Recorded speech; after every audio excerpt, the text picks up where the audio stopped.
I still remember the exact moment my world fell apart. The fluorescent lights of the HR office buzzed overhead as Patricia slid a folder across her desk. Her face was a mask of disappointment mixed with pity. "Emily, we've found evidence that you accessed confidential materials before the promotion exam. The IT logs show it clearly." Her words hit me like a punch to the gut. "Your laptop accessed the answer bank at 9:47 p.m. last Thursday." My mouth went dry. "That's impossible. I didn't." "The evidence is conclusive," she cut me off. "Richard submitted the report himself after IT flagged suspicious activity." Richard, my boss for 8 years, the man who'd nodded with rare approval when I finished top of my class in that exam. "We have a zero-tolerance policy for cheating," Patricia continued. "Your employment is terminated, effective immediately." I sat frozen, my brain struggling to process what was happening. Because I knew one thing with absolute certainty. I wasn't even home last Thursday night. I was at my dad's 60th birthday dinner with my entire family. Someone had set me up, and I had a sinking feeling I knew exactly who. Security guard Mike wouldn't look me in the eye as he escorted me to my desk. Coworkers peered over cubicle walls, then quickly ducked down when I glanced their way. 8 years of dedication, reduced to whispers and averted gazes. "You have 15 minutes to gather personal items," Mike mumbled, staring at the floor. I robotically packed my coffee mug, family photos, and the small plant I'd kept alive for years. My mind raced with questions, but my body moved on autopilot.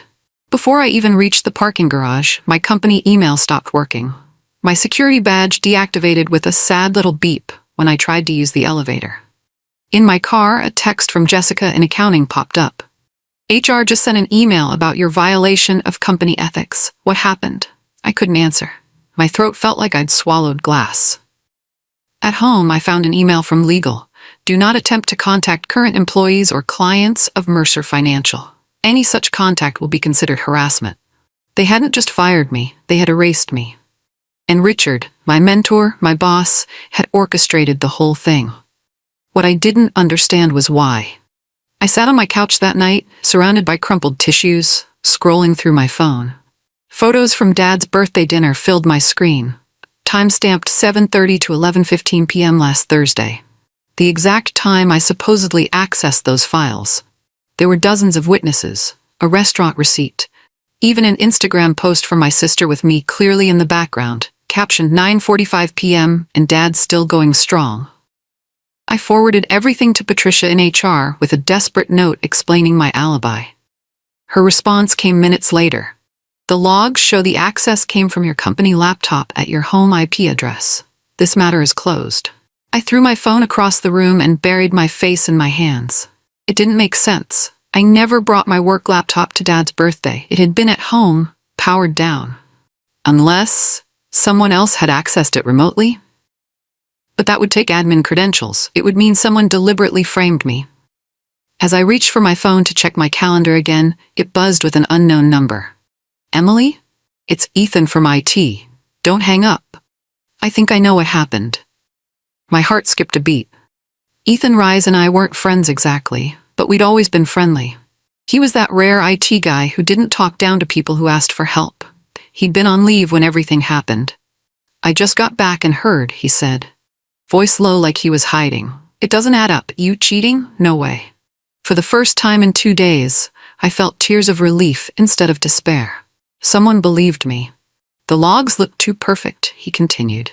So I dug deeper. "Emily, someone used an administrative override to access your laptop remotely that night." My breath caught. "Can you prove it?" "I'm working on it. The override came from inside the building, not your home. The metadata shows it clearly, but someone tried to hide it." "Richard," I whispered. There was a pause on the line. "Maybe. But why would he do this?" I thought hard. 6 months ago, I flagged some inconsistencies in the Peterson account. Richard told me to drop it. "The vendor he personally recommended?" Ethan asked. "Yes, and the report I filed mysteriously disappeared from the system." "Emily," Ethan's voice was dead serious. "He didn't frame you because you might get promoted. He framed you because you were a threat." The next day, Ethan called again. "I found something. The remote access wasn't just any override. It required top-level credentials." And guess who was still in the building at 9:47 Thursday night? My stomach tightened. Richard? His security badge swiped at 9:32 p.m. to access the executive floor. He didn't leave until 10:15. I paced my apartment, mind racing. Can you trace the exact device that triggered my laptop? Already did. It came from a company IP address assigned to. Ethan paused dramatically. Richard's office computer. The pieces were falling into place, but it still seemed unbelievable. My boss of 8 years had deliberately destroyed my career. There's more, Ethan continued. After accessing your laptop remotely, the user logged into your profile and used it to open the exam portal. Classic frame job. But why go to all this trouble? I asked. Because you almost caught him once with Peterson. What else might you catch if you became senior auditor with higher clearance? It clicked then. This wasn't personal pettiness. This was panic. Richard saw me as a threat to whatever he was hiding. Ethan, we need to dig deeper. What was in those Peterson files that scared him so much? I couldn't sleep that night. The Peterson account kept nagging at me. I remembered finding unusual payment patterns, large sums split into smaller transactions, all just under the reporting threshold. Classic signs of something shady. When I'd shown Richard, his face had tightened before he forced a smile. Just their accounting style. I've known Peterson for years, rock solid. I'd trusted him then. What a fool I'd been. The next morning, I dug through my personal emails, looking for any notes I might have saved about Peterson. There, an email I'd sent to myself 6 months ago, with a subject line, discrepancies to discuss. I had listed 5 suspicious transactions with dates and amounts. Not enough to prove wrongdoing, but enough to warrant further investigation. Investigation Richard had shut down. My phone buzzed. Ethan again. Emily, I checked the system logs from 6 months ago. Someone deleted your original Peterson report from the company server. Guess when? The same day I submitted it? I asked. Exactly, and I found something else. There are dozens of similar patterns with other accounts Richard manages. This isn't just one vendor. This looks systematic. My hands shook as the truth dawned. He wasn't afraid I'd get his job. He was afraid I'd expose whatever he's been doing. Emily, Ethan said solemnly, I think we're looking at fraud, and you were getting too close. Over the next week, Ethan and I worked in secret, building our case. He used his IT access to gather evidence during off hours when fewer people would notice his unusual searches. I created a secure document trail. Login timestamps, security badge swipes, remote access logs, deletion records. Every piece of evidence was meticulously organized and timestamped. We need to be careful, Ethan warned during one of our calls. If Richard realizes we're investigating, he could cover his tracks, or worse. I nodded, even though he couldn't see me. The or worse hung in the air between us. If Richard would fabricate evidence to get me fired, what else might he do? We established a code system for our communications and avoided meeting in person. Ethan suggested using encrypted messaging apps instead of texts or calls. I found something else, he said one night, voice tense with excitement. The override command used to access your laptop? It wasn't a standard admin function. Someone wrote a custom script specifically to frame you. My blood ran cold. That takes planning, premeditation. Yes, Ethan agreed. And the script has Richard's digital fingerprints all over it. He didn't just take advantage of an opportunity. He engineered this whole thing. Our evidence pile was growing, but I wanted more. The script wasn't just clever. It was designed to be untraceable, Ethan explained as we video chatted from different coffee shops across town. Except for one mistake. On my screen, he shared his findings. A manual command buried in layers of code that linked directly to Richard's admin credentials. He had tried to hide it, but hadn't completely covered his tracks. He duplicated your credentials, Ethan continued, creating a perfect digital copy of your login signature. But he forgot that the system logs the credential creator's ID too. I leaned closer to my screen. So the logs show not just the fake access, but that Richard created the fake access? Exactly. It's digital forgery, and I can prove it now. We had enough to go to HR, enough to clear my name, but something held me back. I want to know what he's hiding with Peterson, I said firmly. This isn't just about getting my job back anymore. This is about whatever scheme made Richard desperate enough to frame me. Ethan's face grew serious. I've been digging into Peterson's payment records. Emily, there are millions flowing through subdivided accounts. This looks like money laundering. The realization hit me like a thunderbolt. Richard hadn't just framed me to save his job. He'd framed me to keep himself out of prison. We need to take this higher than HR? I said. We need the ethics board. Mercer Financial's ethics board was the company's highest internal authority. They operated independently from management and reported directly to the board of directors. If anyone could handle this properly, it was them. Are you sure about this? Ethan asked as we prepared our submission. Once we file, there's no going back. I nodded, determination replacing my earlier fear. Richard chose this path, not me. We compiled everything. The forged access logs, the custom script with Richard's credentials, the suspicious Peterson transactions, the timeline of events. Ethan encrypted it all with digital signatures that would prove if anyone tampered with the evidence. We submitted the package anonymously through the ethics board's secure portal. Then we waited. 3 days later, my phone rang. It was Patricia from HR. Emily, she said, her voice strangely subdued. We need you to come in tomorrow at 9 a.m. There have been developments regarding your termination. I kept my voice steady, betraying none of the triumph I felt. I'll be there. After hanging up, I called Ethan immediately. They're bringing me in.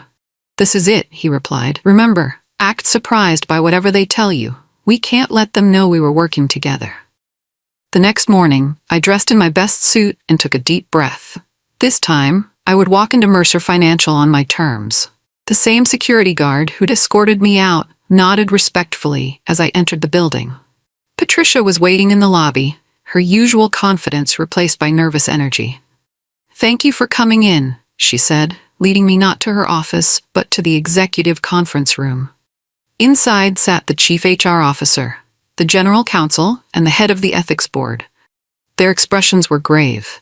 Ms. Granger, began the ethics board chairman, we owe you an apology. Our investigation has uncovered significant irregularities in the evidence that led to your termination. I forced my face to show surprise and relief, rather than the vindication I actually felt. We've determined that you did not cheat on your examination. In fact, it appears the access logs were manipulated specifically to implicate you. Patricia slid a folder across the table, an official reinstatement letter, along with back pay for the weeks I'd been out. Your promotion to senior auditor has been approved, effective immediately, she added, and the company wishes to extend its sincere apologies for this unfortunate situation. I accepted the folder with steady hands. What about Richard? I asked, trying to sound merely curious rather than hungry for justice. The general counsel cleared his throat. Mr. Kessler has been placed on administrative leave, pending further investigation. Translation, Richard was in deep trouble, but they hadn't fired him yet. Well, that wouldn't do at all. I returned to work the following Monday to whispers and stares, but this time they were supportive, even admiring. Apparently word had spread about my exoneration and Richard's suspension. Ethan and I maintained our distance at work, communicating only through our secret channels. Richard's access has been revoked, he messaged. But I found something else. Before he was suspended, he made one last move against you. He sent me a screenshot of an email Richard had drafted to the Financial Industry Certification Board, the organization that oversees all compliance professionals in the industry. The email falsely reported that I had been terminated for ethics violations, recommending I be blacklisted from all financial compliance roles. My blood boiled. Even in his downfall, Richard was trying to destroy my future. Did this actually get sent? I texted back, hands shaking with rage. Almost. It was in his drafts folder scheduled to send automatically today. I intercepted it. Relief flooded through me, followed quickly by renewed determination. Keep digging, I wrote. He tried to nuke my entire career. I want to know everything he's hiding. This wasn't just about clearing my name anymore. This was about making sure Richard Kessler never had the power to hurt anyone else again. And I knew exactly where to start. The Financial Industry Oversight Board controls who can and cannot work in our field. Their ethics committee has the power to revoke licenses permanently. With Ethan's help, I prepared a comprehensive package, evidence of Richard's frame-up, his attempted blacklisting, and the suspicious Peterson transactions. I included a forensic analysis of how he'd manipulated the system to implicate me. "Are you sure about this?" Ethan asked as I prepared to send it. "This won't just get him fired. This could end his career forever." I paused, considering the weight of what we were doing. Then I remembered how easily Richard had discarded 8 years of my loyal service, how he'd tried to destroy not just my job, but my entire professional future. "He made his choice," I said firmly, hitting send. "Now he faces the consequences." The Oversight Board's automatic reply was brief. "Receipt confirmed. Investigation pending." That night, I slept better than I had in weeks. Richard thought he was safe, demoted but still employed. He had no idea what was coming. Meanwhile, the Ethics Board's investigation continued. They were reviewing all of Richard's accounts now, not just Peterson. The web of deception was unraveling thread by thread. "He's starting to look nervous," Ethan reported after passing Richard in the hallway. "He knows something's happening, but not what." "Good. Let him sweat." Ethan called me after hours, voice tight with excitement. "I found his test environment. You won't believe this." He discovered a hidden folder on Richard's secure drive containing practice runs of the override script used to frame me. Richard had tested it multiple times, perfecting his attack. "These files show premeditation," Ethan explained. "He was planning this for weeks, maybe longer." Even more damning, Richard had created a second set of forged logs, backup ammunition in case the first set was questioned. These fake logs showed me supposedly sharing my password with a friend outside the company. "It's like he had a whole arsenal ready," I said, disgusted. Belt and suspenders approach to framing me. "This wasn't just him covering his tracks with Peterson," Ethan mused. "This level of preparation suggests something bigger." He was right. This was overkill for a simple cover-up. Richard must have been protecting something much larger than a few suspicious transactions. "We need to find what he was really hiding," I said. "Something made him desperate enough to risk everything to get rid of me." Ethan agreed. "I'll keep digging into the Peterson accounts. There must be connections to other clients, other transactions." I hung up, more determined than ever. Richard hadn't just tried to cheat me out of a promotion. He'd been playing a much bigger and more dangerous game. And I was getting closer to uncovering it. "Emily, check your secure email now," Ethan messaged at midnight. I opened the encrypted channel to find a bombshell. Deleted chat logs between Richard and someone named David Sloan, Director of Internal Systems. The conversations had been scrubbed from the company servers, but Ethan had recovered fragments from the backup system. "She's getting too close to the Peterson structure. Can't you just redirect her?" "Tried that. She's persistent, too smart for her own good. The promotion test is next week. Make sure she doesn't pass. If she gets senior clearance, she'll see the whole network. We need something more permanent." Admin access could solve this problem permanently. The conversation was dated 1 week before the exam, and 1 week before I was framed. I sat back, stunned. "Ethan, this wasn't just Richard. David was part of this too." "I know," he replied. "David's the one who approved Richard's special admin access that week, access he never should have had." The betrayal cut deeper now. Not just one person, but 2 senior executives had conspired to destroy my career. They were afraid of what I'd find if I got promoted, I whispered to myself. But what exactly were they hiding? What network were they so desperate to protect? Whatever it was, I now had evidence of a conspiracy reaching to the highest levels of the company. David Sloan. I'd met him only a few times, a stern, silver-haired man who rarely left the executive floor. As Director of Internal Systems, he controlled all access privileges across the company. "That's how Richard got the override capability," Ethan explained the next day. David granted him temporary elevated access, something that should have triggered security alerts. But since David had security, he could suppress those alerts. I finished, the pieces falling into place. We dug into David's background. 20 years at Mercer Financial, respected, above suspicion. But his name appeared on the approval chain for every Peterson transaction I'd flagged. If Richard goes down, David goes with him, I realized. They're tied together. Ethan nodded. And David has way more to lose. His retirement is less than 2 years away. A scandal now. Would cost him everything, I finished. His pension, his reputation. We had to be even more careful now. David had eyes everywhere in the company's systems. One wrong move, and all our evidence could disappear. I think it's time to get legal advice, I told Ethan. This is bigger than just clearing my name. He agreed. I have a friend, a compliance attorney who specializes in financial fraud. Let me contact her. No names, just hypotheticals for now. The net was closing around Richard and David. They just didn't know it yet. The compliance attorney, Melissa Chen, reviewed our evidence over a secure connection. If proven, she said, her expression grave, this constitutes employment fraud, data manipulation, and reputational sabotage, possibly criminal charges, depending on what they were hiding. She advised us to document everything meticulously, create backups of all evidence, and stay quiet while the company's investigation proceeded. The ethics board has opened a formal audit, she noted. Let that process work. Your evidence is compelling. They'll find the truth. After the call, Ethan messaged me. Just heard from my contact in legal. Richard and David are both under official review now. I felt a surge of vindication. The company was finally seeing what we'd uncovered. Meanwhile, I returned to my senior auditor duties, keeping my head down and pretending I knew nothing beyond my own exoneration.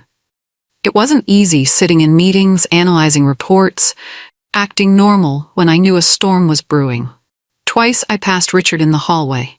He'd been demoted to a smaller office but remained employed while under investigation. His face was haggard, his confident swagger replaced by nervous glances. He avoided my eyes completely. Good. Let him feel what I felt, the uncertainty, the fear, the sense of doom closing in. Only his fears were justified. The wheels of justice turned slowly, but they were turning. It's happening, Ethan messaged 3 days later. David just spent 2 hours with the ethics board. Through his IT monitoring tools, Ethan observed frantic activity on David's computer immediately after the meeting. He was deleting files, scrubbing logs, trying to cover his tracks. Too late, Ethan chuckled as he showed me the backup records. Everything he's trying to delete, I already saved copies of. We packaged this new evidence of obstruction and sent it anonymously to the ethics board. Within hours, David was called back in for another interview. They've separated them now, Ethan reported later. Richard and David are being questioned in different rooms. No chance to coordinate their stories. I imagined the scene. Two powerful men who thought themselves untouchable, now sweating under the harsh lights of investigation. The same men who had callously ruined my career without a second thought. That evening, I received an unexpected email from the ethics board. Miss Granger, your expertise would be valuable to our ongoing audit. Please hold time tomorrow at 10 a.m. I forwarded it to Ethan. What does this mean? I think. He replied after a moment. They're going to ask you to help nail the coffin shut. For the first time in this whole ordeal, I felt a smile, a real smile, spread across my face. The tables had truly turned. David cracked first. Faced with overwhelming evidence of his role in the scheme, he threw Richard under the bus. Kessler approached me about the access, he claimed to the ethics board. I only enabled it. I had no idea what he planned to do. He said it was for system testing. His denial crumbled when confronted with the recovered chat logs. The panic in his eyes was visible even from where I sat, called in as an expert witness to verify the technical aspects of how I'd been framed. Richard, meanwhile, denied everything. He claimed his account must have been hacked, that he was being set up just like I had been. His performance might have been convincing, if not for the mountain of evidence against him. Miss Granger, the ethics board chairman asked me, in your professional opinion, could these access patterns have occurred accidentally? I looked Richard straight in the eye for the first time since my return. No, sir. The pattern shows deliberate, methodical action by someone with intimate knowledge of our systems and my work habits. This required planning and intent. Richard's face drained of color as Ethan was called in next, walking the board through the technical trail that led directly to Richard's door. The evidence is conclusive. Ethan finished.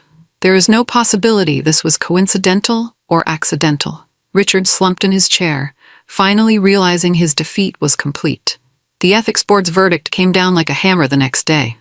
Both Richard and David were found guilty of malicious conduct, abuse of privileges, and harmful actions against another employee. Richard was terminated, effective immediately. No severance. No references. Security escorted him out that afternoon, carrying a single box of personal items. Our eyes met as he walked past my desk.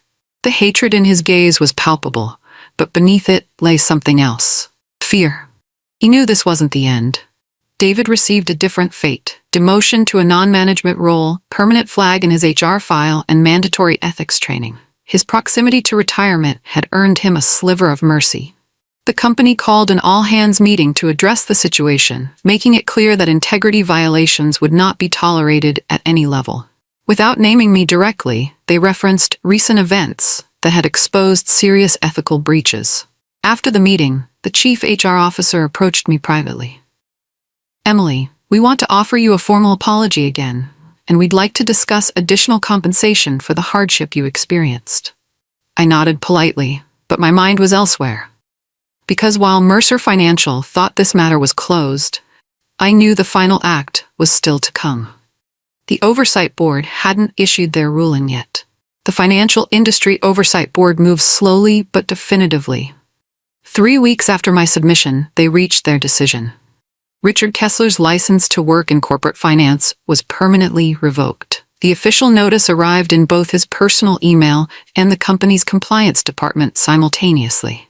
The ruling was brutal in its simplicity. Due to evidence of fraudulent behavior, falsification of records, and ethical violations, Richard Kessler is permanently barred from all positions requiring financial compliance certification. In our industry, this was a death sentence. No reputable firm would touch him now. I learned of the decision through Ethan, who still monitored the compliance inbox. "It's done," he texted. "Richard is finished." That evening, I sat on my balcony with a glass of wine, watching the sunset. The man who had tried to destroy my career had lost everything instead. The justice was poetic.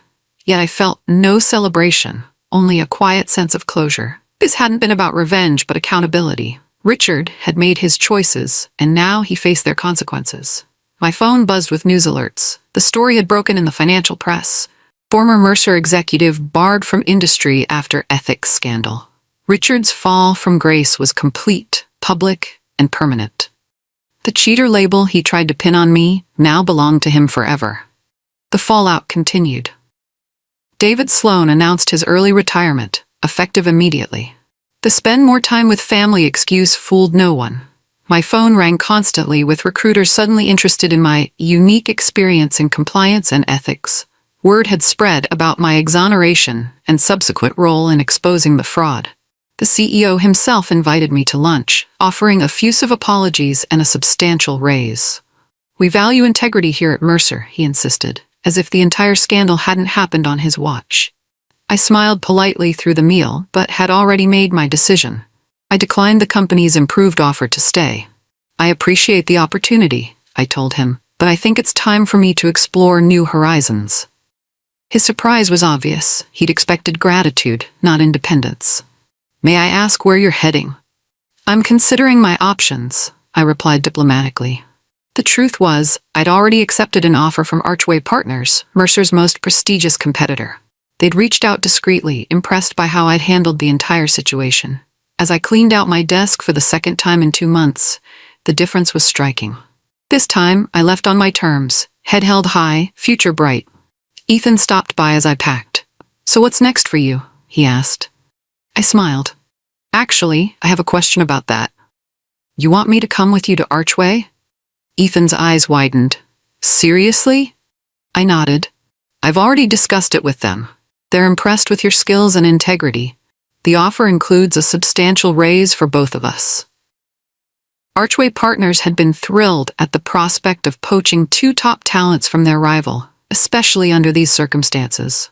My new title would be Director of Compliance Analytics, with nearly double my Mercer salary. "They value integrity there," I explained, "and they're smart enough to know that what Richard tried to do to me could happen anywhere without proper oversight." Ethan considered for only a moment before breaking into a wide grin. "When do we start?" 2 weeks later, we both submitted our resignations. The news traveled through Mercer like wildfire. 2 key employees leaving right after the scandal. It didn't look good for the company. My last day was surprisingly emotional. Despite everything, I had history here. Colleagues stopped by to wish me well, many expressing admiration for how I'd handled the ordeal. As I walked out the front door for the final time, I felt lighter.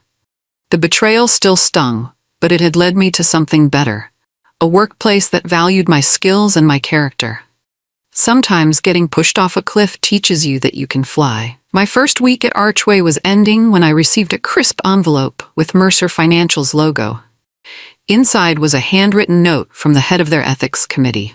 Dear Miss Granger, your handling of the recent unfortunate situation demonstrated exceptional integrity and professional courage. As we rebuild our ethics protocols, your insights would be invaluable. Would you consider consulting with our committee on a limited basis?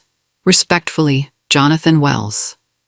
I stared at the note, a strange mix of emotions washing over me. They were asking for my help. The same company that had escorted me out in disgrace just months ago. There was something satisfying about their need for me now. Something validating about their recognition of my value after treating me as disposable. I folded the card in half and slipped it into my desk drawer. No response needed. My focus was on building something new, not fixing what they'd broken. Let them find their own way forward. That evening, Ethan and I celebrated our successful first week with dinner at an upscale restaurant, the kind of place Richard used to frequent. The irony wasn't lost on me. To new beginnings, Ethan toasted, raising his glass, and to unexpected endings, I added with a smile. 6 months flew by at Archway. My new office featured floor-to-ceiling windows with a view of the city skyline. My team respected me. My ideas were valued. The knot of anxiety that had lived in my stomach at Mercer had finally dissolved. I'd built a new compliance tracking system that could identify suspicious patterns like the ones I'd found with Peterson. Archway's senior management praised its effectiveness, and rumors circulated that it might be implemented company-wide. One morning, I spotted a familiar face in the financial news.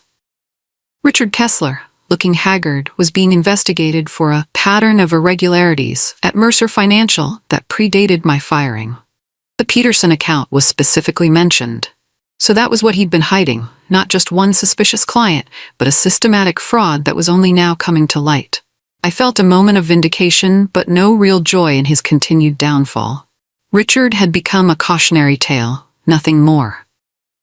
Later that day, I interviewed candidates for a new position on my team.